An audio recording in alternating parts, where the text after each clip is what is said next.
when do you take what? And this is a reverse pyramid.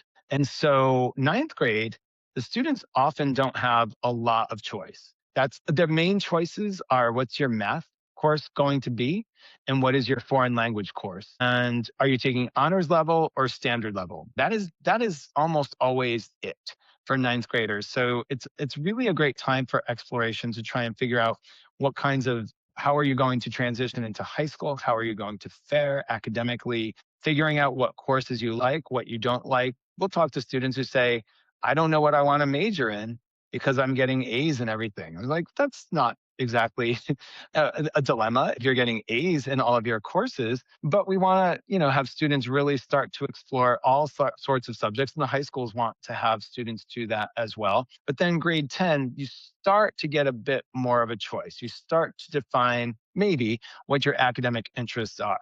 So at AcceptU, we have ninth graders take something called the I Start Strong, which is a Myers-Briggs exam where we're helping them think about what majors they might like, what kinds of thinker they are, what kind of collaborator they are, what kinds of careers they might like. And then in 10th grade, we have our students take something called U Science, which is an advanced version of what I just mentioned. So we want students in ninth and 10th grade, they're in an exploratory mode, but we want them to start thinking about, do they possibly want to major in the sciences, engineering, social sciences, humanities, the arts. So once students start figuring out one of those categories, then that might help them with grade 11, starting to specialize with more rigorous courses. Again, that's when students take the IB curriculum or most of their APs are in grade 11 and 12. So again, the categories generally at the university level are the social sciences, the humanities, the sciences, the arts, and engineering.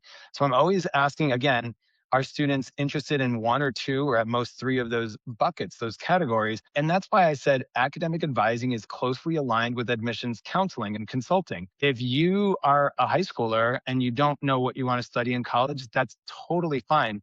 But I do think it's a good idea for you to start to think about those major categories. And in fact, Harvard University, I'll pick on them again, actually is the only school that does it right, in my opinion, in their admissions process.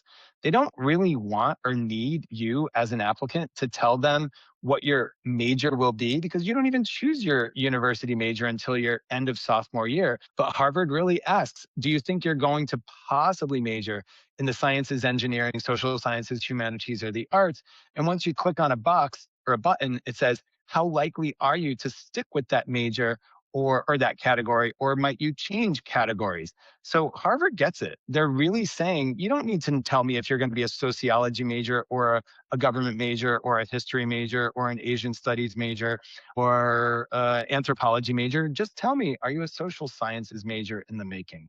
And then finally, grade 12 should be, we'll get to this in a few minutes, that should be, your most rigorous courses. As I mentioned, there should be a strong alignment with your grade 12 courses and what you want to study in college if possible. Look at the right half of the screen, why starting course planning early matters, prerequisites. And so if you have a goal of taking, let's say, calculus in grade 11 or more likely grade 12, you're going to need to take advanced math courses in eighth or ninth grade. And if you don't take the right courses in eighth or ninth grade in mathematics that allow you to take that calculus, if you need calculus in 11th or 12th grade, then that's where the summer can come in. That's where self-studying comes in. That's where our community college course can come in and so forth. So planning in advance helps you figure out that your 11th or 12th grade schedule. The same thing is true. Here's just one example. If you think you might want to take APX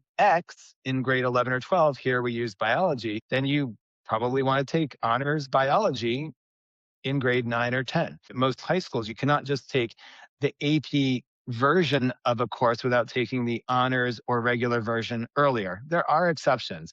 There's maybe not a regular psychology course at your high school. There's only AP Psych.